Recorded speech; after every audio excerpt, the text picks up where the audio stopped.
Welcome भैया। आप अभी यूट्यूब पर भी लाइव आ चुके हैं। आप चाहें तो हमारे यूट्यूब व्यूअर्स को नमस्ते, सत श्री अकाल, आदाब, जो भी आप कहना चाहें आप कह सकती हैं। यस, सभी को good morning to all of you. A very good morning Abhay भैया। आपकी आपकी वीडियो भी कीजिए ताकि लोग आपका चेहरा भी देख पाएं। माना आप यस खूबसूरत हैं, लेकिन हम आपको नजर नहीं लगाएंगे, चिंता मत कीजिए। भाई भाई तो आपका ही हूँ दीदी। सही बात है, बहन की नजर नहीं लगती। जी भैया, यस लोग जब तक कनेक्ट हो रहे हैं, मुझे लगता है हमें अपने संवाद को कंटिन्यू करना चाहिए। लोग जानना चाहेंगे आपके बारे यस में, यस यस आपके पहचान, आपका एजुकेशन। बिल्कुल। ये क्या मोर की आवाज है? हाँ, मेरा नाम अभय पाठ। यस, मोर की आवाज है। यस, मैं होम टाउन में हूँ ना। सही बात है, गांव में है ना, तो गांव में तो ये सब प्राकृतिक चीजें यस बहुत अच्छी आती है। अच्छी बात है, यस, नेचर के करीब। नेचुरल चीजें सारी। Yes yes yes yes yes. Yes. जी भैया। आप सभी लोगों को गुड मॉर्निंग। मेरा नाम अभय पाठक है। मैं बेसिकली डिस्ट्रिक्ट एटा यूपी से बिलोंग करता हूँ। डिस्ट्रिक्ट एटा के एक छोटे से गांव से बिलोंग करता हूँ, जैत्रा के पास। और एजुकेशन में मैंने सिंपल ग्रेजुएट किया हुआ है। और मैं बात करूं तो 10+2 करने के बाद ही जॉब करने के लिए, कुछ कमाने के लिए निकल आया था दिल्ली। मैं दिल्ली आ गया था क्योंकि पापा ने बोल दिया था कि अगर आगे पढ़ाई और कंटिन्यू करनी है तो आप खुद काम करके करो। मैं आपको आगे एजुकेशन नहीं दे सकता, क्योंकि मैं बहन भाइयों में सबसे बड़ा हूँ। मैं अकेला भाई हूँ। और मुझसे छोटी 4 मेरी सिस्टर हैं। चारों मुझसे छोटी हैं। तो पापा ने बोला, भाई आपके अलावा मेरे बेटियां भी हैं, तो एजुकेशन में आगे मैं आपकी नहीं करा सकता कंप्लीट। आगे अगर आप कुछ करना है तो खुद आप कुछ कीजिए और फिर आगे पढ़ाई कीजिए। तो मैं बाहर निकला, दिल्ली गया, मैंने जॉब की। और ये बात है 2006 की। 10+2 मैंने किया था 2005 में। तो कुछ दिन जॉब की। जॉब करने के बाद एक मेरे ब्रदर थे, बुआ जी के बेटे। उन्होंने बोला कि अभय, जॉब में कोई ज्यादा पैसा है नहीं, क्यों ना कुछ काम किया जाए अपना। और हेलो, मेरी आवाज आ रही है सभी को?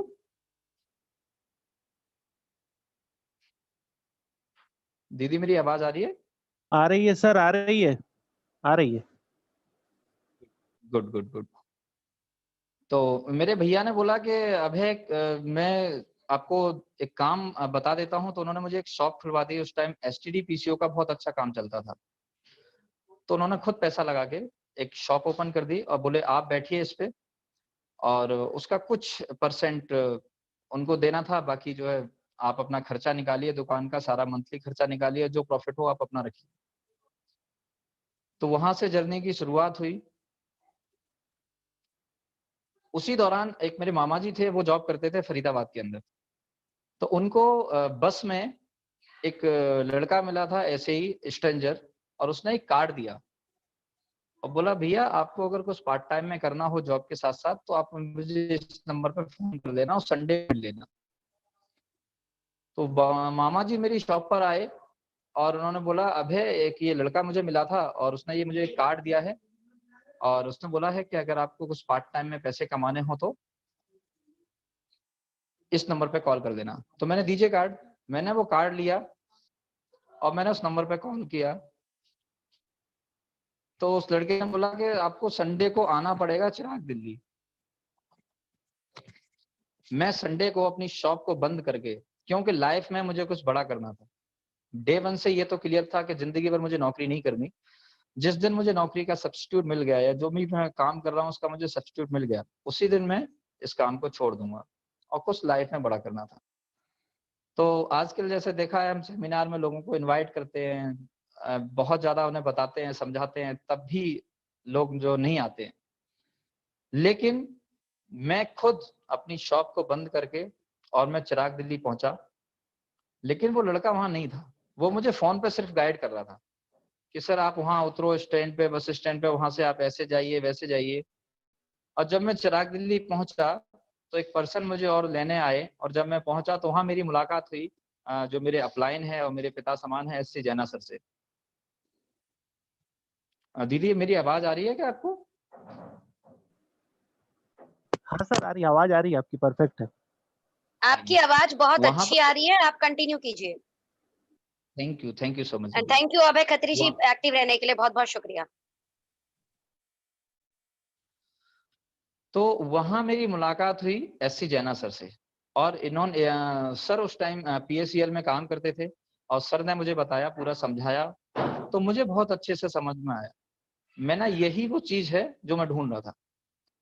तो सर के साथ कुछ दिन काम करने का मौका मिला, लेकिन उस टाइम ज़्यादा एक्टिविटी मैं नहीं कर पाया।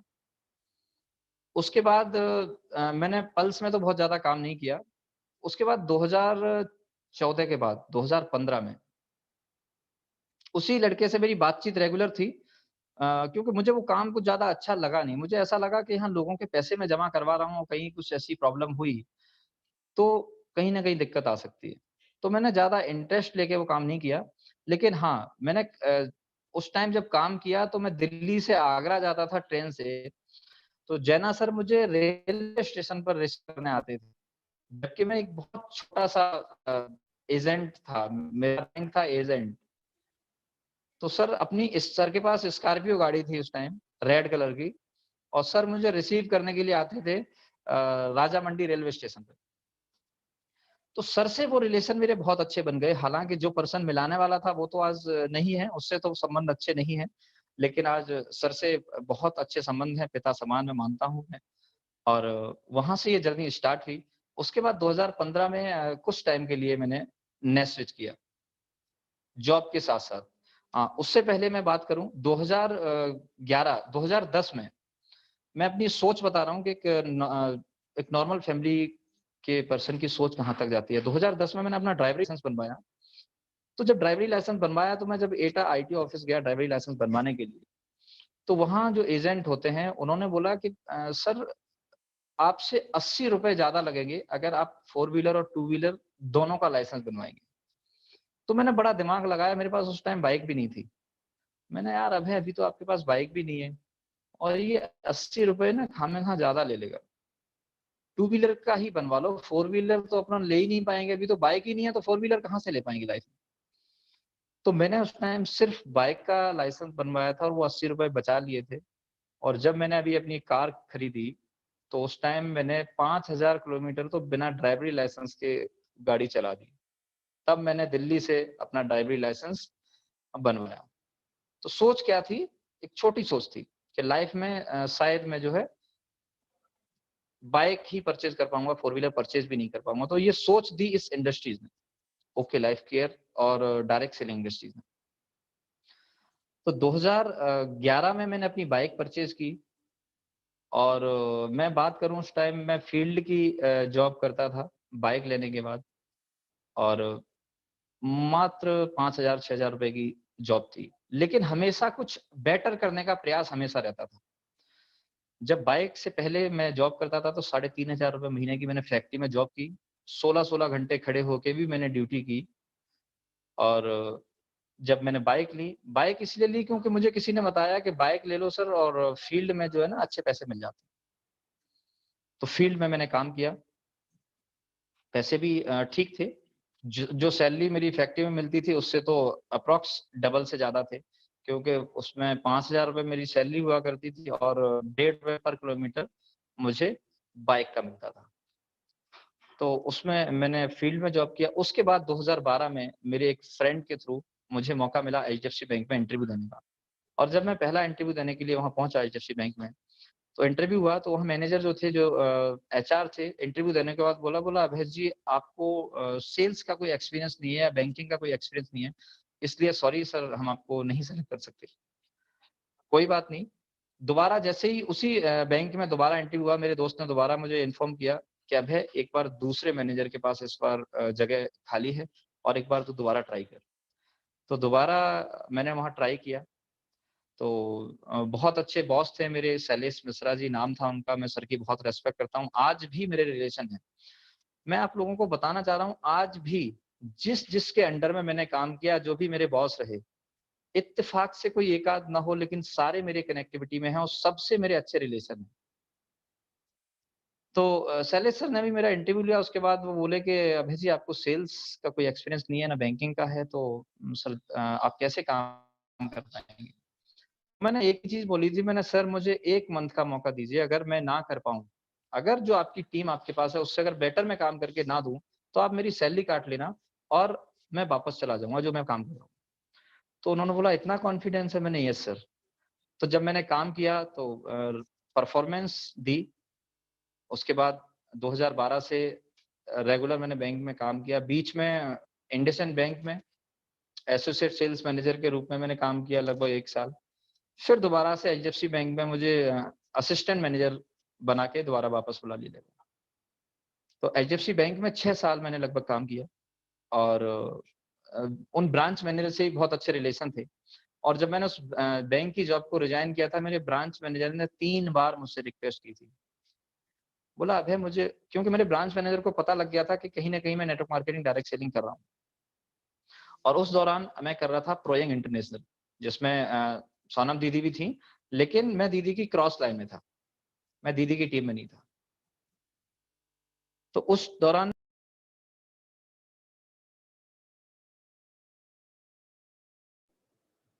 सर आवाज नहीं आ रही है।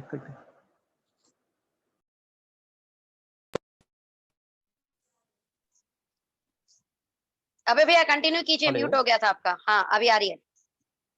दीदी आवाज़ आ रही है? हाँ हाँ हाँ, बीच में म्यूट हो गया था आपसे गलती से शायद।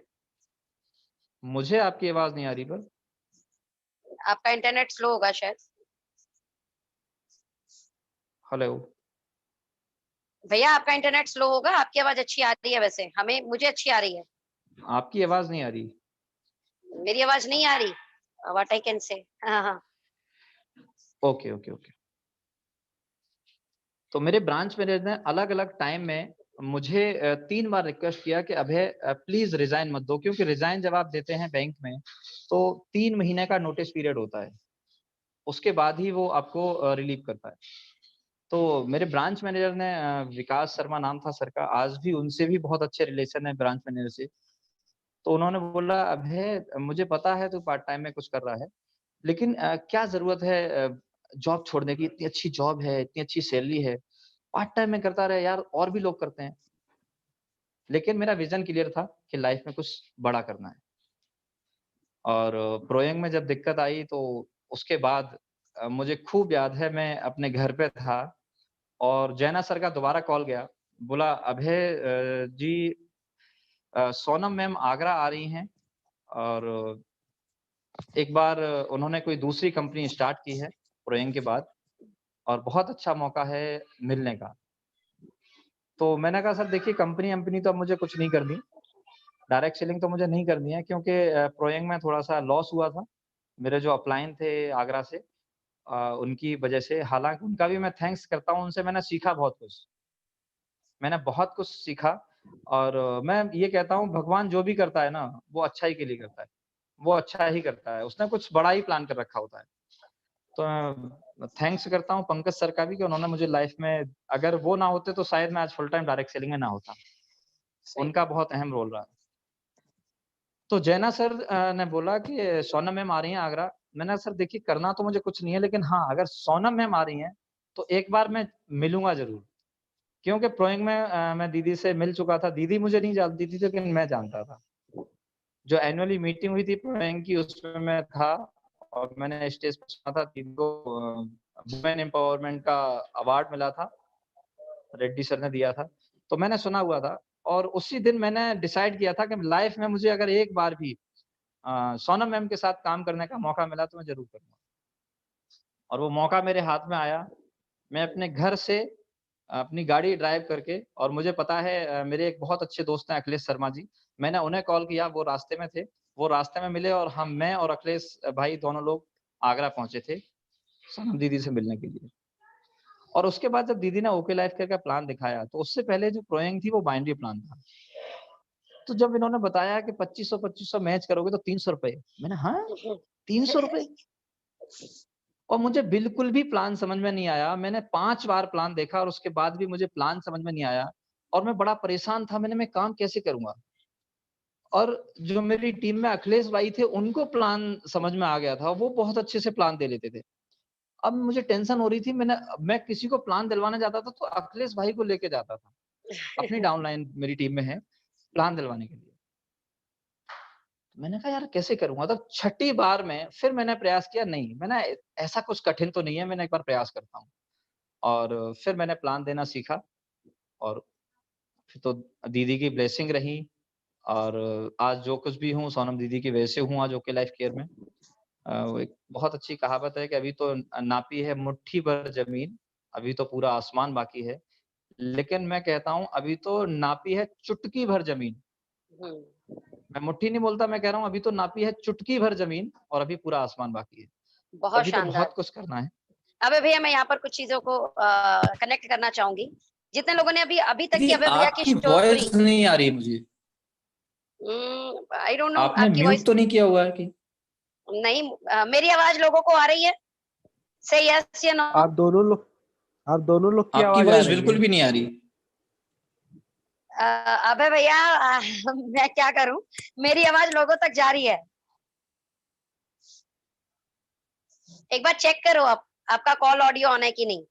Thank you so much, thank अरे यू ओ सो मच। कितने सारे मैसेजेस आ रहे हैं लोगों के, दिल से बहुत बहुत शुक्रिया कि एक आवाज पर आप इतनी सारी मैसेज कर देते हैं ऑल ओवर। अभी जैसे भैया की जो स्टोरी सुनी, मैं इसलिए ये स्टोरी सुनवाना चाह रही थी आप लोगों को कि कभी भी आप कॉल कांटेक्ट करने से मत घबराइए। आज अभय पाठक जी जैसे लीडर इस इंडस्ट्री में सिर्फ इसलिए आ पाए कि अभय पाठक जी के मामा जी को किसी ने बस में कॉल कांटेक्ट करके अपना विजिटिंग कार्ड उनके हाथ में पकड़ा दिया था। तो बहुत जरूरी है आप अपना एक विजिटिंग कार्ड बनवाएं और जब भी कभी आप ट्रेवल करें और आपको लगता है कि कोई अच्छा व्यक्ति है तो आप उसके साथ अपना नंबर शेयर करें, अपना विजिटिंग कार्ड शेयर करें। उन्हें जरूर बताएं कि आप अगर चाहते हैं साथ में कुछ करना पार्ट टाइम में तो जरूर हमें याद कीजिएगा। इस तरीके से एक इतने शानदार लीडर की इस इंडस्ट्री में एंट्री होती है। सोचिए, इन्हें डायरेक्ट कॉल कांटेक्ट नहीं किया गया है, इनके मामा जी को किसी ने विजिटिंग कार्ड दिया है। तो कभी भी घबराएं मत, अपना विजिटिंग कार्ड लोगों के साथ तेजी से शेयर करें। इस बीच में इन्होंने प्रोइंग इंटरनेशनल को ज्वाइन किया। दीदी प्रोइंग आपकी आवाज इंटरनेशनल, मुझे सुना ही नहीं दे रही। भैया मैं कुछ नहीं कर सकती, आवाज बहुत अच्छे से आ रही है लोगों को, आपकी आवाज भी बहुत अच्छे से आ रही है। मेरी आवाज तो बहुत अच्छी आ रही है, बट मुझे सिर्फ आप बोल रहे हो वो दिखाई दे रहा है सिर्फ, बट आवाज नहीं आ रही। कोई बात नहीं, कोई बात नहीं, फीलिंग समझो, मैं आप भैया हो रिकनेक्ट ना करूं मेरे, क्या? फीलिंग समझो। रिकनेक्ट करूं क्या मैं एक बार? करो करो, रिकनेक्ट करो, कोई दिक्कत नहीं है। तो इस तरीके से अभय भैया की स्टार्टिंग हुई, अभय भैया की जर्नी यहाँ पर स्टार्ट हुई। बीच में प्रॉब्लम भी आई, आप समझना, प्रोइंग इंटरनेशनल में इतना अच्छा इनका पे आउट था, पे आउट अच्छा होने के बावजूद आप इस लेवल पे चले गए थे कि जॉब भी इन्होंने क्विट कर दी अपनी। उसके बाद भी फिर एक प्रॉब्लम आई, प्रोइंग इंटरनेशनल को ड्रॉप करना पड़ा, बट ये व्यक्ति हारे नहीं। और एक चीज आपने और ध्यान दी होगी, ओके लाइफ केयर का प्लान देखने के बाद इन्हें प्लान समझ नहीं आया था, इनकी डाउनलाइन को प्लान समझ में आ गया था, इन्हें समझ नहीं आया था। इसलिए कई बार बहुत अच्छा है अपनी टीम के साथ आप प्लान देखो, हो सकता है आपको प्लान ना समझ में आए, आपकी टीम को समझ में आ जाए। और मैं भी इसमें हमेशा इस चीज को डिस्कस करती हूँ कि किसी को जब आप प्लान दिखाने जाओ ना, कोशिश करो उसके 2-3 लोगों को बोल दो कि भाई आप अपने 2-3 दोस्तों को भी बुला लेना। तो फर्क पड़ता है, कई बार उसको प्लान समझ में नहीं आया लेकिन दोस्त को प्लान समझ में आ जाता है, तो सामने वाला उसी समय पॉजिटिव हो जाता है, यार क्या बात है, मतलब मैं तैयार होना चाहता हूँ, मेरे साथ ऑलरेडी मेरा दोस्त तैयार है। तो हिम्मत बनती है एक सामने वाले की। यानी अकेले प्लान दिखाने की जगह उसके किसी नियर डियर के साथ प्लान दिखाइए। जैसे मैं अक्सर बोलती हूँ कि होम मीटिंग में आप प्रयास कीजिए, उनके घर में जितने बड़े लोग हैं उन्हें बैठा लीजिए मीटिंग में। आपकी बात हो सकता है जिसे आप समझाने गए उसे समझ में नहीं आई हो, किसी दूसरे को समझ में आ जाए। बहुत फर्क पड़ता है इन सब चीजों का। हम एवा भैया को फिर से यहाँ पर पैनलिस्ट में लेके आ जाते हैं। तो नाउ इन सब चीजों के साथ में भैया जब हमारे साथ ओके लाइफ केयर में शुरू करे, तो ओके लाइफ केयर में बहुत सारी चीजें स्मूथ नहीं रही थी। ध्यान देना, ओके लाइफ के जब इन्होंने शुरू किया तो बहुत सारी चीजें स्मूथ नहीं थी। भैया अब मैं जानना चाहूंगी आपका स्ट्रगल फेस, यस क्योंकि नेटवर्क मार्केटिंग में मैं हमेशा बोलती हूँ, धन आए तो कोई भी रुक सकता है, धन ना आए उसके बाद भी जो रुके वो है रियल लीडर। यस यस वो है एक ऐसा जाबाज हीरो जो इस इंडस्ट्री में अपना एक झंडा, एक अपना परचम लहराता है। प्लीज आपकी स्ट्रगल स्टोरी। यस। तो दीदी के साथ काम स्टार्ट किया और पहले महीने का जो मेरा चेक था वो था 603 रुपए का। तो अगर बहुत सारे जो हमारे फ्रेंड्स हैं जो हमें सुन रहे हैं, बहुत सारे लीडर जो सुन रहे हैं, तो ऐसा नहीं है कि ओके लाइफ केयर में हम बहुत बड़ी टीम लेके आए थे। प्रोयंग से सिर्फ 2 लोग आए थे हमारे साथ, और जिसमें से भी एक लोगों ने काम कंटिन्यू नहीं किया। हमारे रफीक भाई थे आगरा से, और अखिलेश भाई थे फरीदाबाद से। तो रफीक भाई ने उसको कंटिन्यू भी नहीं किया, और भी बहुत सारे साथी आए जो बाद में अब रिकनेक्ट हुए। जब मेरा पे आउट बनना स्टार्ट हुआ, जब यहाँ एक अच्छे लेवल पे यहाँ हम आ गए, उसके बाद उन्होंने स्टार्ट किया।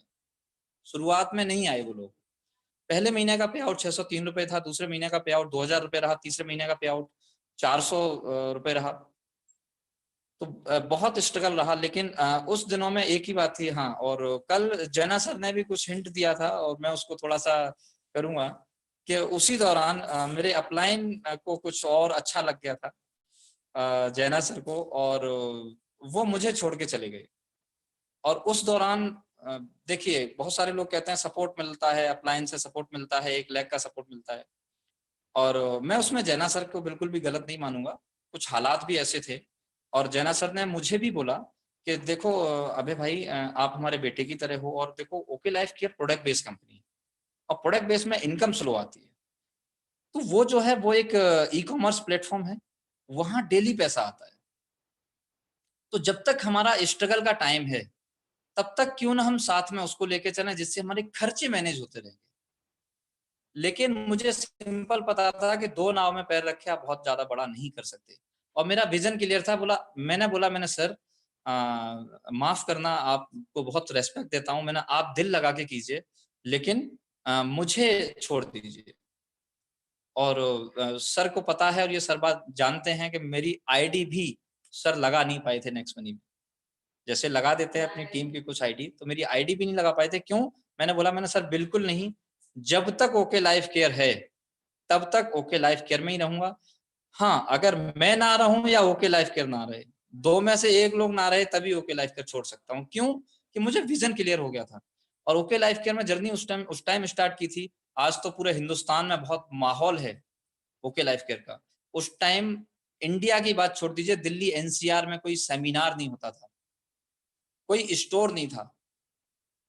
और मुझे बहुत अच्छे से याद है, जब पहले डीके सर की मीटिंग सोनम दीदी ने कराई थी, आगरा से वापस दीदी गई थी, और उसके बाद तो आगरा से ही दूसरे या तीसरे दिन ही संडे था, आई थिंक दूसरे दिन ही संडे था, और सैटरडे दीदी से आगरा में मुलाकात हुई थी। तो मैं आगरा से ही अपनी गाड़ी में 5 लोगों को लेके, जैना सर और मैं, और हम लोग पहुंचे थे उस मीटिंग में। और उस मीटिंग में आई थिंक 28 या 30 लोग रहे होंगे, और जिसमें 8 लोग हमारी टीम से थे उस पहली मीटिंग में डीके सर की। तो उसके बाद बहुत स्ट्रगल फेस रहा। दीदी मीटिंग करती थी, आनंद रिट्रीट होटल था कौशाम्बी मेट्रो के ठीक पीछे, वहां हमारी मीटिंग होती थी वीकली। और हम बहुत लोगों को बुलाते थे, लेकिन बहुत कम लोग आते थे। कभी कभी ऐसा रहा, हमने 15-15 लोगों की भी मीटिंग की, ऐसा भी रहा जिसमें मात्र 15 लोग बैठे थे। तो बहुत स्ट्रगल फेस रहा, लेकिन हाँ, विजन क्लियर था कि अब करना तो ओके लाइफ केयर ही है। तो जब जैना सर मूव हुए, उस टाइम थोड़ा सा मैं प्रॉब्लम में आया, और मैंने दीदी को कॉल किया। मैंने दीदी, ऐसे ऐसे बात है, जैना सर को कुछ और अच्छा लगा है, और मुझे एक अपलाइन तो चाहिए होता है सपोर्ट के लिए, एक मेंटर तो आपको चाहिए होता है, बिना मेंटर के, बिना अपलाइन के आप ग्रो नहीं कर सकते। तो मैंने दीदी को कॉल किया, मैंने बोला दीदी, अब आप बताइए, आपके ऊपर है, आप अगर सपोर्ट करने के लिए तैयार हो तभी ओके लाइफ केयर में मैं रह सकता हूँ, अदरवाइज नहीं।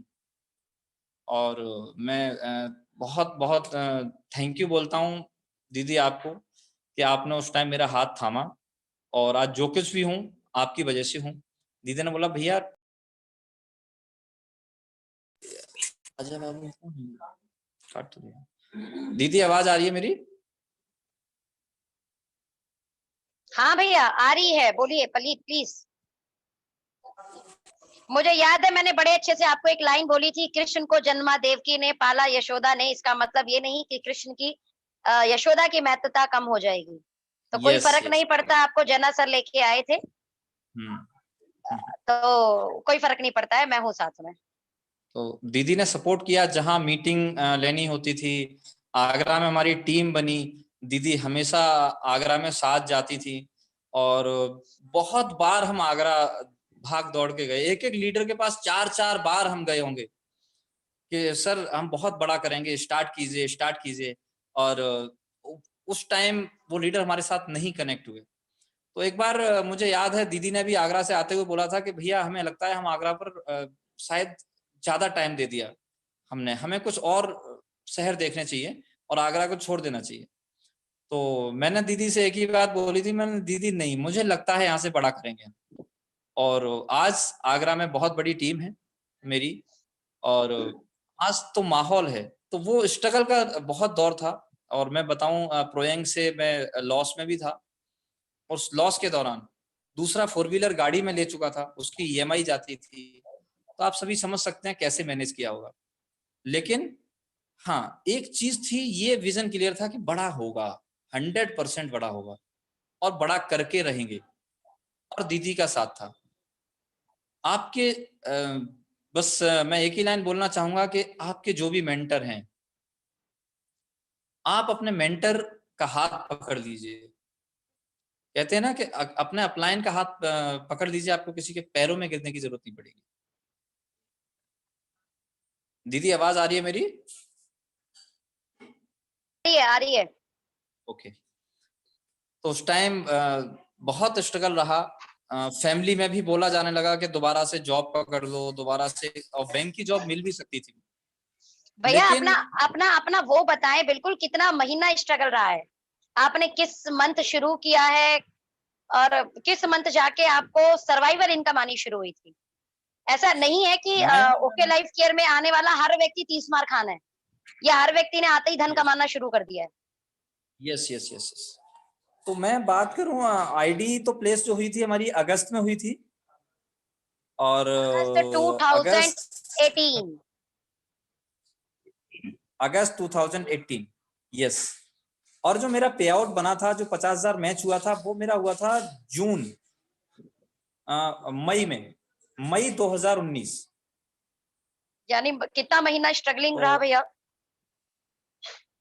8 मंथ अगस्त, अप्रॉक्स। सितंबर, अक्टूबर, नवंबर, दिसंबर, जनवरी, फरवरी, मार्च, अप्रैल, मई, तकरीबन 10 मंथ हो गए भैया। Yes 10 month, yes right. 10 month में आप तो 10 सोचिए, मंथ का स्ट्रगल घर रहा। रेंट पे, ध्यान देना, घर रेंट पे, यस 2 बच्चे, इसके अलावा कार की ईएमआई, आप समझ सकते हो, ये सब जा रहा था। उन सब चीजों के साथ में मैनेज करना, फैमिली से प्रेशर आ रहा है कि ठीक है तुम जॉब कर लो, जॉब के साथ कर लो, डायरेक्ट सेलिंग मत छोड़ो, जॉब के साथ कर लो। भाभी पीछे से हेलो कर रही हैं भाभी को दिख गई मैं जी।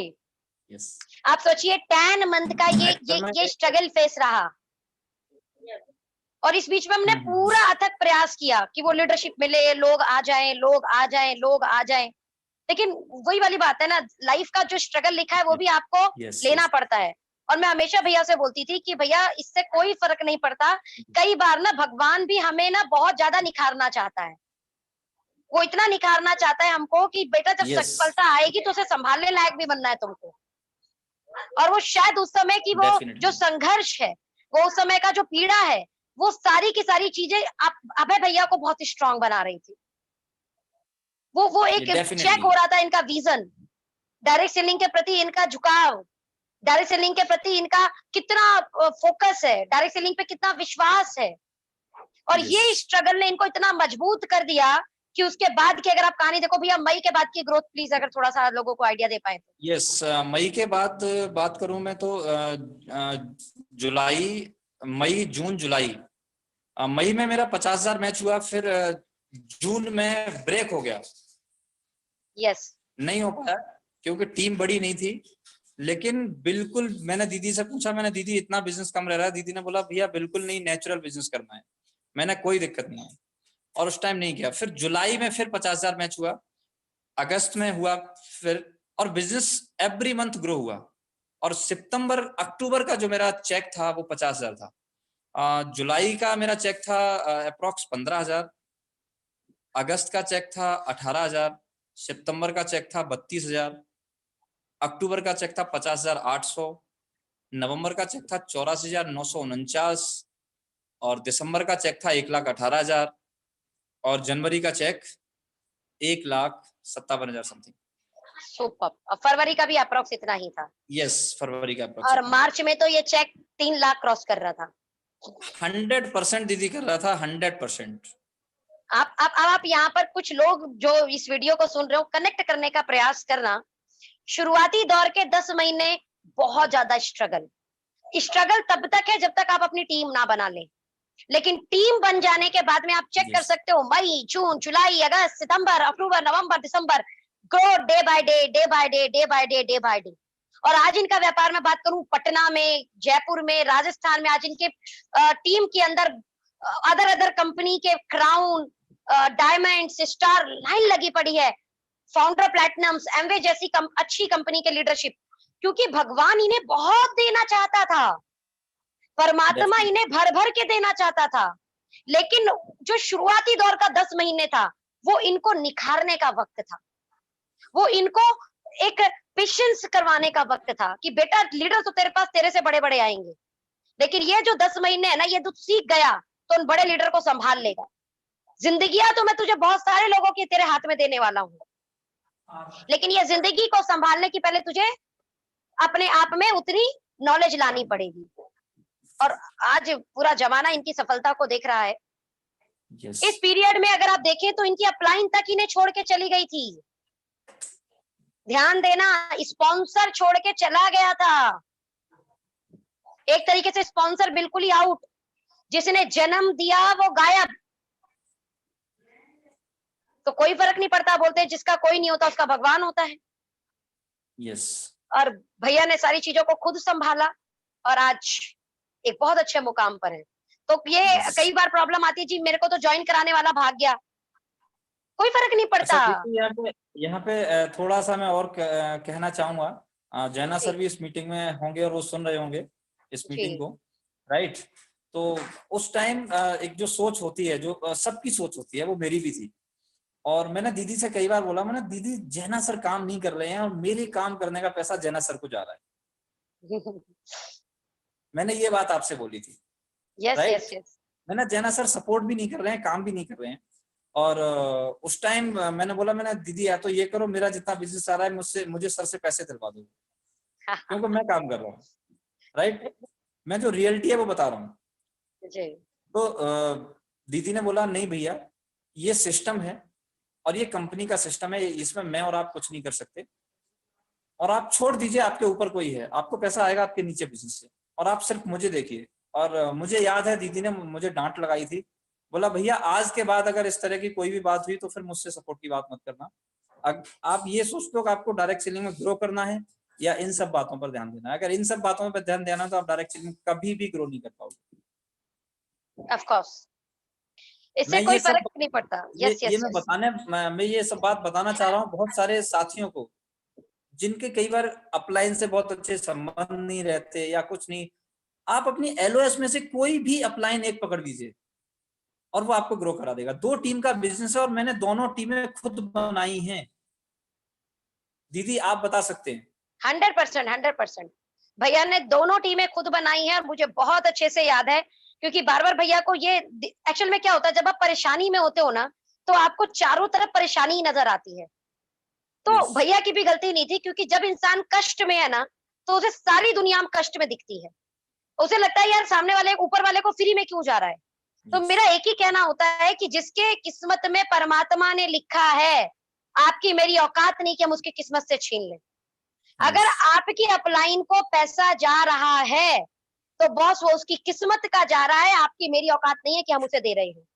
और आपको ये सोचने का कोई अधिकार नहीं कि आपको आपकी वजह से उसे जा रहा है।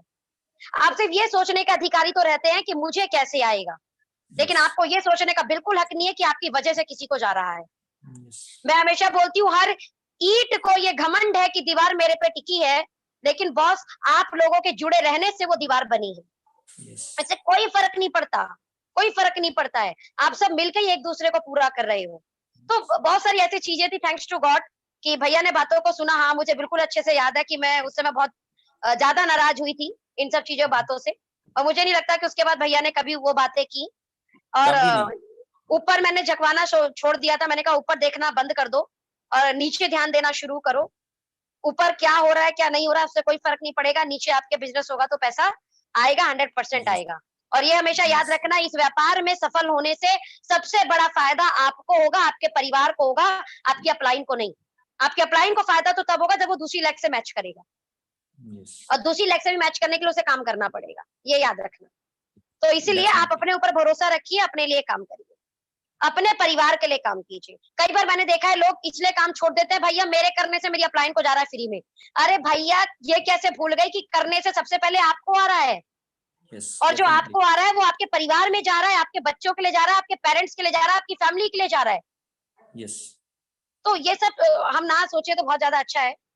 राइट नाउ द टाइम कि भैया ने बहुत तेजी से फिर ग्रोथ किया। आज अगर बात करें तो इस कंपनी में सुपर हीरो की कैटेगरी में आते हैं, कंपनी द्वारा अवार्डेड सुपर हीरो हैं। मुझे लगता है भैया पहली बार फ्लाइट भी डायरेक्ट सेलिंग की वजह से गए, आई थिंक। मैं सही कह रही हूँ भैया? डायरेक्ट सेलिंग की वजह से नहीं दीदी, डायरेक्ट सेलिंग की वजह से तो गया ही, ओके लाइफ केयर की वजह से गया और आपकी वजह से गया। अरे थैंक यू सो मच, ये आपकी मेहनत से गए हैं। वो भी परिवार के साथ गोवा गए थे, और अब जिम कॉर्बेट, इसके अलावा जयपुर, कई नेशनल ट्रिप भैया ने लिए, और यकीनन बहुत अच्छे से काम किया। मैं ये बोल सकती हूँ कि अभय भैया बहुत अच्छे लर्नर हैं, इसलिए आगे बढ़ते हैं, सबमिशन में रहते हैं इसलिए आगे बढ़ते हैं। दुनिया में क्या हो रहा है इससे कोई फर्क नहीं पड़ता, ये दुनिया की नेगेटिविटी को अपने दिमाग में जाने नहीं देते, इसलिए आगे बढ़ते हैं। अपना इन रेस्पेक्ट से लेके सारी चीजों को इन्होंने बहुत अच्छे से फोकस किया है। नाउ भैया मैं ये थोड़ा सा चाहूंगी कि ये सब चीजों में क्या चीज थी जिसने आपको इंस्पायर किया, क्योंकि आपकी अपलाइन भी भाग गई इन द सेंस की उस समय छोड़ दिया, आज तो उनका बहुत प्रसाद मिलता है, आपको प्यार मिलता है। बट जिस समय सबसे ज्यादा जरूरत होती है, कहते हैं जब बच्चा पैदा होता है उस समय सबसे ज्यादा माँ बाप की जरूरत होती है। जब बच्चा बड़ा हो जाए तब तो माँ बाप रहे तो ये बड़ा सौभाग्य की बात है, लेकिन तब तक बच्चा खड़ा हो चुका है अपने पैरों पे। आपके अपलाइन बोले तो उस समय उस वक्त आए जब आप थोड़े बहुत खड़ा होना शुरू कर दिए थे, लेकिन जब पैदा हुए थे तब नहीं थे आपके साथ में। डेफिनेटली। तो ये समय में आप कैसे ग्रो करेंगे, ये समय में किस तरीके से आपने, क्योंकि पुरानी टीम के लोग नहीं आए थे, आपके साथ 2 ही लोग थे, दोनों टीम को किस तरीके से बैलेंस किया, किस तरीके से काम किया, थोड़ा सा उसको डिस्कस करें। मैं बताऊं उस जर्नी को तो मेरी जो आगरा में टीम थी तो मैं हमेशा आगरा में जाता था, लोगों से मिलता था, बात करता था, और दिल्ली में भी हमेशा जो नए लोग थे उनको कनेक्ट किया, जो पुराने लोग थे उन मैं बता रहा हूँ सितंबर 2019 में बहुत बड़ी इनकम नहीं थी मेरी, राइट, लगभग 32,000 का चेक था, और उस टाइम मैं लोगों को कमिटमेंट देता था उन्हें कि भाई स्टार्ट करो काम, और मैं ये यकीन दिला सकता हूँ फरवरी का चेक मेरा 2 लाख के आसपास होगा। मैंने खुद अपने मैसेज देखे, मैं उनको मैसेज करता था, मैंने अपने व्हाट्सएप मैसेज देखे तो सितंबर में, क्योंकि मेरा विजन क्लियर था और मुझे पता था कि फरवरी का चेक 2 लाख मैं लेके जाऊंगा, और मैंने गोल भी सेट कर रखा था कि फरवरी में मुझे 2 लाख रुपए की इनकम चाहिए। तो 2 लाख तो नहीं हुई, बट अप्रॉक्स 2.25 लाख के आसपास, 1,60,000 के आसपास इनकम मेरी पहुंची। तो बहुत करीब में पहुंच गया अपने उसके। तो विजन क्लियर था, रेगुलर प्लान किए, जो पुरानी टीम थी उनसे रेगुलर टच में रहा, जो साथ में काम कर रहे थे उनके भी, जो काम नहीं कर रहे थे उनके भी, राइट। हमारी मीटिंग में एक लीडर हैं प्रेम उपाध्याय, आगरा से हैं, और दीदी आपको पता होगा हमने कितनी बार प्रेम भाई के लिए फॉलो किया। बिल्कुल याद है, मुझे अच्छे से याद है, बहुत फॉलो किया हमने उनका। और मुझे पता है जिस मीटिंग के बाद ये कन्वर्ट हुए थे, उस मीटिंग में ये आने के लिए तैयार नहीं थे हमारे पास। तो मैंने ये बोला था, मैंने प्रेम भाई एक चीज बताओ, हम दिल्ली से आगरा आए हैं आपके दर्शन करने और आप सिर्फ मिल भी नहीं सकते। और उस दिन जब ये रात को मिले थे उसके बाद ही इनका डिसीजन हो गया था कि अब तो ओके लाइफ केयर में आना ही पड़ेगा। तो तब स्टार्ट किया था। तो फॉलोअप हमेशा रहा, फॉलोअप अच्छा रहा। दूसरा मेरी लीडर का, टीम में, यस यस, लीडर का फॉलोअप भैया बहुत तगड़ा करते हैं। यस, पकड़ दूसरा लेते हैं तो आपको पकड़ते नहीं बताऊं, है, जकड़ लेते हैं। दूसरा मैं आपको बताऊं, इसी मीटिंग में एक लीडर हैं सतीश चौहान, दिल्ली से हैं।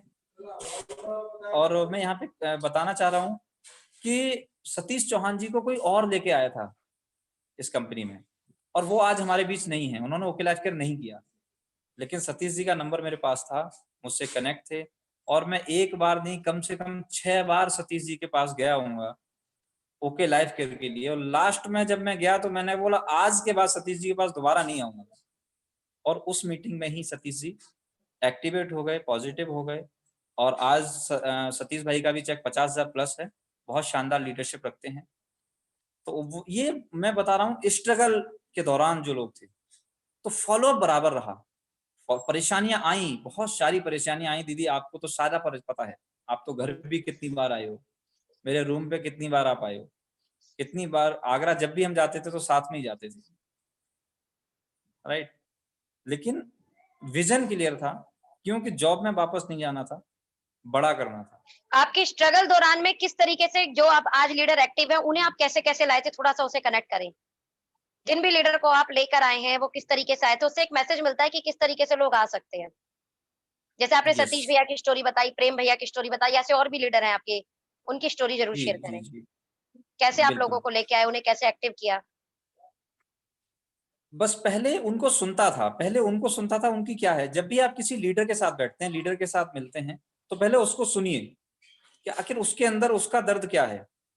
उसके बाद आप जान पाएंगे कि वो चाहता क्या है आपसे, या आप उसके लिए क्या कर सकते हैं बेटर, राइट। ऐसी ही एक स्टोरी है अमित सर की। अमित भारद्वाज सर मेरे बड़े भाई की तरह हैं, बहुत शानदार लीडरशिप क्वालिटी रखते हैं। और वी कंपनी में वो यूसीडी थे, बहुत अच्छा लेवल था। तो उनकी मैं बात करूं तो उनकी एक डाउनलाइन दिल्ली में थी। उन्होंने फेसबुक के उसके यूट्यूब के जरिए ओके लाइफ केयर को सर्च किया था, डीके सर का नंबर मांग रही थी सॉरी।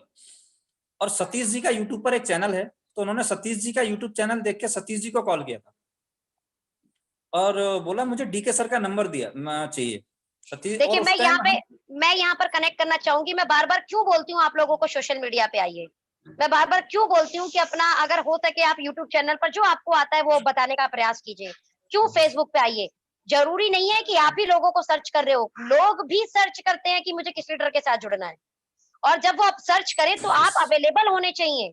अगर सतीश जी का यूट्यूब चैनल नहीं होता, जो आज अमित भारद्वाज जी अबे भैया के साथ नहीं होते। जी भैया, definitely please definitely. Please please. तो उन्होंने सतीश जी को बोला कि मुझे नंबर चाहिए डीके सर का। और उस टाइम हम गोवा जाने वाले थे, अक्टूबर की बात है। तो सतीश जी ने, उन्होंने कॉल काट दिया। सतीश जी ने तुरंत मुझे कॉल किया, और मुझे पता है मैं नोएडा सेक्टर 63 के ऑफिस में जाके बैठता था और मीटिंग के लिए वहां लोगों को बुलाता था, कि वहां हमारा सेंटर खुल चुका था तब तक। तो सतीश जी ने मुझे नंबर भेजा, बोला अभय सर ये बहुत शानदार लीडर हैं, और एक बार आप इनसे बात कर लो, और ये बड़ा काम करना चाहती हैं। वो गोल्ड डायरेक्टर थी, वो गोल्ड डायरेक्टर थी वेस्टीज के अंदर, राइट। तो मैंने उनसे बात की, तो वो थोड़ा एटीट्यूड की प्रॉब्लम कह लो या जो भी है, एक लीडरशिप की थोड़ा सा, उन्होंने बोला नहीं नहीं मेरी तो बात हो रही है, मेरी बात चल रही है। और तो मैंने, मैम लेट मी कंप्लीट, पहले मुझे सुनिए। फिर मैंने उन्हें बताया, मेरा नाम अभय पाठक है, मैं एचडीएफसी बैंक में लास्ट 6 साल से वर्किंग था। तो जब मैंने उन्हें बताया 6 साल से वर्किंग था, बोली क्या क्या क्या बोला। मैंने मैं एचडीएफसी बैंक में 6 साल से वर्किंग था। तो उन्होंने बोला मैं आईसीआईसीआई बैंक में रह चुकी हूँ सर। मैंने दैट्स गुड, ये तो बहुत अच्छा है। तो यहाँ से तो वो थोड़ा सा नॉर्मल हुई, उन्होंने मेरी बात को सुना। उनका बुटीक था नोएडा में, और उनकी आपसे भी बात हो चुकी थी दीदी, यस, आपको पता बिल्कुल है। बिल्कुल बिल्कुल अच्छे से याद है, मेरी उनसे बात हो चुकी थी। और फिर मैंने आपसे भी कंफर्म किया, तो आपने बोला भैया बात चल रही है, वो संडे को मुझसे मिलने वाली है। तो मैंने बोला दीदी अभी बात कंफर्म तो नहीं हुई है ना किसी की? आपने बोला नहीं। जी। मैंने उन्हें बोला, मैंने मैम देखिए डीके सर से आप मिलिए, मैं मिलवाऊंगा आपको, लेकिन डीके सर प्लान तो नहीं देंगे आपको। तो पहले आप प्लान ओके लाइफ केयर का समझिए, आपको ओके लाइफ केयर क्यों करनी चाहिए ये समझिए, मैं खुद डीके सर से आपको मिलवाऊंगा। तो मैंने उन्हें कॉल किया, मैंने बोला मैम मैं उधर नोएडा की तरफ ही हूँ, जबकि मेरा उधर कोई प्लान नहीं था, बट मैंने उन्हें बोला मैं नोएडा की तरफ ही हूँ और मैम अगर पॉसिबल हो तो मैं 10 मिनट आपका लेना चाहूंगा। उन्होंने मुझे टाइम दे दिया और मैं उनके बुटीक पर पहुंच गया। और जबकि ओके लाइफ केयर से प्लान उन्हें दे भी चुके थे 1-2 लीडर और भी। जब मैंने उन्हें प्लान दिया और मैंने उन्हें बढ़िया से कैलकुलेशन बताई, तो उन्होंने बोला कि सर मुझे ओके लाइफ केयर के और भी लीडर प्लान दे चुके हैं, पर आपने जिस तरह से मुझे समझाया, जो बताया, वो मुझे बहुत अच्छा लगा। बोला मेरे लीडर हैं जयपुर से अमित सर, वही डिसीजन लेंगे। तो मुझे ये पता चल गया था डिसीजन मेकर अमित सर हैं। मैंने बोला मैम क्या मेरी बात हो सकती है अमित सर से? उन्होंने सर को कॉल लगाया, लेकिन अमित सर ने कॉल उस टाइम रिसीव नहीं किया, कहीं मीटिंग में थे। मैं वहां से बाइक लेके जैसे ही निकला, वैसे ही मैम का कॉल आया कि अमित सर आपसे बात करना चाहते हैं, और वो लाइन पर हैं। कॉन्फ्रेंस पे बात हुई अमित सर से, और अमित सर ने जो बात की थी, मैं तो डर गया। मैंने ये लीडर मेरे साथ तो नहीं आने वाला, मैंने ये लीडर मेरे साथ तो नहीं आने वाले, क्योंकि अमित सर कह रहे थे कि मुझे बहुत बड़ा करना है डायरेक्ट सेलिंग, और बोला मुझे अगर अखिलेश बनना है तो मैं अखिलेश की टीम में बड़ा नहीं हो सकता, अखिलेश की टीम में बड़ा कैसे बन पाऊंगा। मैंने बोला भैया ये तो अखिलेश सर को भी नहीं ज्वाइन करना चाहते तो मुझे कैसे करेंगे। बट धीरे धीरे बात की मैंने, कनेक्टिविटी बढ़ी, और आई थिंक 20-25 मिनट सर से मेरी बात हुई। तो मैंने सर बोले कि 2 टीम के प्लान में तो एक लेग अपलाइन चलाता है। मैंने साफ मना किया था अमित सर को, मैंने बोला नहीं सर बिल्कुल नहीं, ओके लाइफ केयर में तो ऐसा नहीं होता है। मैंने 2 टीम अगर कोई नहीं बना सकता वो लीडर क्यों है? मैंने बोला सर देखिए यहाँ दोनों टीमें बनानी पड़ती हैं, मैंने भी यही बनाई हैं, और मेरे अपलाइन ने मुझे यही बताया कि दोनों टीमें बनानी पड़ती हैं, तो 1 लेग का सपोर्ट तो यहाँ नहीं। मैंने बिल्कुल भी सर को लालच नहीं दिया कि मैं आपकी 1 लेग चलाऊंगा, मैं आपको 1 लेग में सपोर्ट करूंगा, बिल्कुल भी नहीं। और अमित सर से जैसे ही बात मेरी खत्म हुई, मैंने डायरेक्ट कॉल लगाया अखिलेश सर को, और मैंने सर को पूरी स्टोरी बताई, और मैंने बोला ऐसे ऐसे अमित सर ने बोला था कि अखिलेश सर से मेरी बात कराइए। मैंने ठीक है सर मैं बात कराऊंगा, और अखिलेश सर से बात नहीं हो पाई, और दूसरे ही दिन डीके सर की मीटिंग थी सीकर राजस्थान में, और अमित सर डायरेक्ट बात करके 2 गाड़ियों में लीडरों को लेके और डीके सर से मिलने पहुंच गए थे। और वहां सर ने बोला कि मुझे डायरेक्ट कंपनी से अटैच होना है, सर ने बोला नहीं, कंपनी तो ऐसा करती नहीं है, डायरेक्ट ज्वाइनिंग लगाती नहीं है, आप लीडर अपना चुन लो। सर की कुछ टीम जा चुकी थी बाजवा सर की टीम में छोड़ के, तो सर ने बोला अगर हो सके तो वहां अगर आपकी बात बनती है तो आप एक ही टीम में रहोगे। अमित सर ने मना कर दिया, बोला नहीं उसमें तो नहीं जाना। बोला फिर आप लीडर चुन लो। तो डीके सर ने बोला मेरा नंबर आपको किसने दिया? तो अमित सर ने बोला कि अभय पाठक जी ने। बोला फिर तो अभय जी के साथ ही काम करना पड़ेगा। उसके बाद भी अमित सर जैसे ही वहां से निकले, तो अमित सर ने कॉल लगाया फिर अखिलेश सर को, और बोला अखिलेश जी मुझे आपके साथ ज्वाइन होना है। अखिलेश सर ने बोला भैया बिल्कुल नहीं हो सकता। तो बोले क्यों नहीं हो सकता, मैं यूसीडी हूँ। बोला बिल्कुल सर मैं आपकी रेस्पेक्ट करता हूँ, आप यूसीडी हैं, लेकिन आपकी अभय जी से बात चल रही है, और अभय जी ने मुझे आपके बारे में सारी डिटेल बताई है, और आपकी बात का मैंने सर को ऑडियो क्लिप भी भेज दिया था कॉल रिकॉर्ड करके, जो मेरी बात हुई थी अमित सर से। फिर अखिलेश सर के साथ बात हुई, अखिलेश सर ने मुझे कॉल पे लिया, और देन सर कन्वर्ट हुए, और 1-2 महीने सर एक्चुअल अच्छी कंपनी में थे, अच्छे लेवल पे थे। तो उस टाइम मेरा इतना बड़ा वो नहीं था, तो थोड़ा सा कनेक्टिविटी उतनी अच्छी नहीं रही, बेटर नहीं रही। लेकिन जैसे जैसे सर ने मुझे जाना, आज बड़े भाई और छोटे भाई की तरह हम बात करते हैं। रात को 12-12, 1-1 बजे हमारी अमित सर से बात होती है, डिस्कस करते हैं कैसे ग्रो करना है, कैसे टीम को आगे ले जाना है। तो रेगुलर फॉलोअप बहुत जरूरी है, रेगुलर फॉलोअप रहा। और आज मेरी टीम नहीं, मेरे लिए मेरी हार्ट बीट है, मेरी टीम का एक एक पर्सन मेरे लिए बहुत इंपॉर्टेंट है, और मैं बहुत रेस्पेक्ट करता हूं अपनी पूरी टीम की, क्योंकि मेरी टीम है तो मैं हूं, और मैं अपनी टीम के लिए हर संभव जो भी हेल्प होती है उसके लिए हमेशा तैयार रहता हूं। बहुत ही शानदार भैया। इससे मुझे लगता है बहुत कुछ सीखा है लोगों ने कि किस तरीके से फॉलो अप बहुत इंपॉर्टेंट है, किस तरीके से अगर सामने वाले से बात हो गई है तो एट दैट टाइम आपको एक्टिव रहना जरूरी है। आप जरूरी नहीं है उस दिशा में हो, बट एक्टिव रहना जरूरी है। आप जरूरी नहीं है उस दिशा में हो, बट अगर आपको लगता है कि वो अचीवेबल डिस्टेंस है, जाया जा सकता है, तो ये बोले हम कि हाँ भाई मैं अभी उसी जगह आ रहा हूँ, जबकि आप जा नहीं रहे थे, फिर भी आपने बात किया, आप पहुंचे, आपने प्लान डिस्कस किया। वो कुछ भी बोल रहा हो, लेकिन आप अपनी बात करके वहां पे प्रेजेंटेशन जरूर दें, क्योंकि प्रेजेंटेशन देने से ही बात होती है। बात ना करने से तो कभी कोई बात बनेगी ही नहीं। लेकिन बात बनाने का सबसे पहला पड़ाव है कि कुछ बात करो तो सही।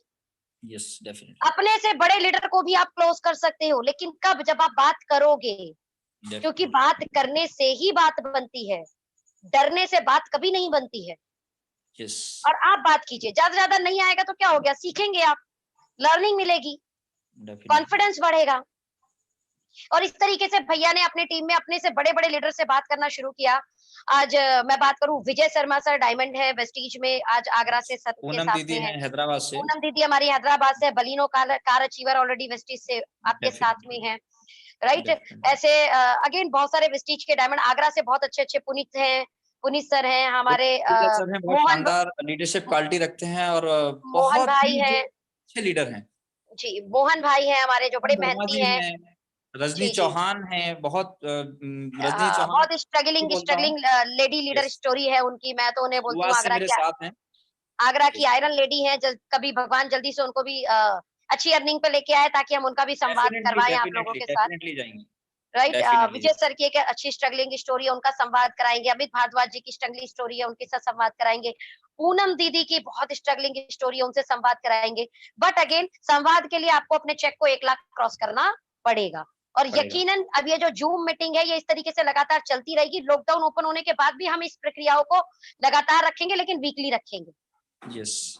मोहन भाई की भी बहुत स्ट्रगलिंग स्ट्रगलिंग स्टोरी है, yes yes yes yes yes, हर यस। एक लीडर की स्ट्रगलिंग स्टोरी है, लेकिन बिहार आपकी से हमारे स्ट्रगलिंग, सुनील सुनील भाई हैं बिहार से, भैया हर किसी की स्ट्रगलिंग स्टोरी है, यस, लेकिन इस स्ट्रगलिंग स्टोरी को तब सुनेंगे लोग जब आप कामयाबी के एक मुकाम पर होंगे। तो यस, मैं कहती हूँ एटलीस्ट 1 लाख इनकम को क्रॉस करेंगे तो हम यकीनन आपकी स्टोरी को पूरे जहान तक शेयर करेंगे। डेफिनेटली, नाउ बहुत बहुत अच्छा ये पूरा ऑल ओवर सेशन रहा भैया।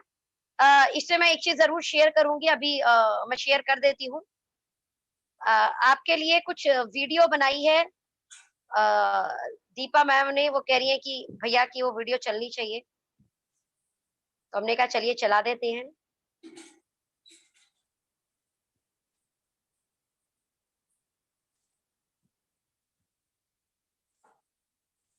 आवाज आ रही है? यस दीदी आ रही है, मीटिंग की आवाज आ रही है?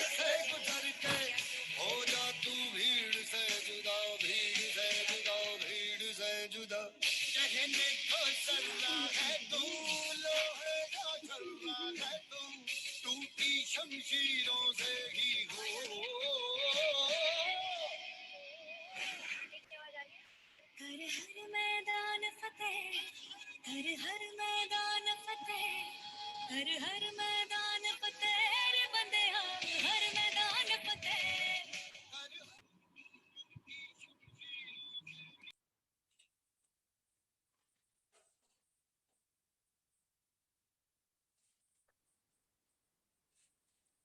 दीपा ने बोला था कि ये वीडियो थोड़ी सी शेयर कर दे मीटिंग के बीच में। ओके, मीटिंग से पहले करनी थी, लेकिन मीटिंग के बीच में करी। Thank you so much Deepa दीदी का भी बहुत सपोर्ट रहा है, प्रतीक भाई का बहुत सपोर्ट रहता है, और मैं जो भी हूँ मेरे अपलाइन की वजह से हूँ आज। ये आप अखिलेश इसी सर का इसी बहुत बड़ा सपोर्ट रहा है, ऑफ कोर्स बिल्कुल, भीष्म पितामह हमारे। तो डेफिनेटली, क्योंकि इस दीदी मुझे गाने, पता है जब मेरा स्ट्रगलिंग दौर चल रहा था उसी टाइम आगरा मीटिंग थी अखिलेश सर की, जी और अखिलेश सर के साथ मैं आगरा से दिल्ली आया था, और उस दौरान मैंने पूरी अपनी कहानी अखिलेश सर को बताई थी। मैंने सर ये प्रॉब्लम आ रही है, तो सर ने मुझे बहुत उस टाइम सजेशन दिए थे, बोला अबे भाई डेफिनेटली आप यहाँ बड़ा करोगे और ऐसे ऐसे काम करो, ऐसे ऐसे काम करो, और बहुत मैंने वो शानदार। फॉलो की। आप इसी गाने की तरह हर मैदान को फतेह करेंगे भैया। इसी मैसेज के साथ मुझे लगता है मेरे को यूट्यूब को यहाँ पर अभी नमस्ते करना चाहिए। तो हमारे सभी यूट्यूबर व्यूअर्स को थैंक यू सो मच, आपका दिल से आभार कि आप हमारी मीटिंग में रोजाना कनेक्ट होते हैं और ऑफ कोर्स हर संवाद से आपको बहुत कुछ सीखने का मौका मिल रहा होगा। अबे भैया आप हमारे सभी दर्शकों को थैंक यू बोल सकते हैं, आभार प्रकट कर सभी सकते हैं। लोगों को बहुत बहुत धन्यवाद। और आप डायरेक्ट सेलिंग में बहुत बड़ा कर सकते हैं। और इस लॉकडाउन से एक चीज हमें जरूर सीखने को मिली कि पैसिव इनकम का सोर्स हमारे पास जरूर होना चाहिए, यस ऑफ कोर्स और उसके पैसिव लिए इनकम का डायरेक्ट सोर्स होना सेलिंग से बेस्ट ऑप्शन नहीं है कोई। चाहिए। बहुत शानदार, थैंक यू सो मच हमारे सभी YouTuber viewer, thank you so much, bye bye, take care, घर पे रहिए और लॉकडाउन के सभी नियमों का पालन कीजिए। कल फिर मिलेंगे 7 बजे से इसी लिंक पर। Thank you.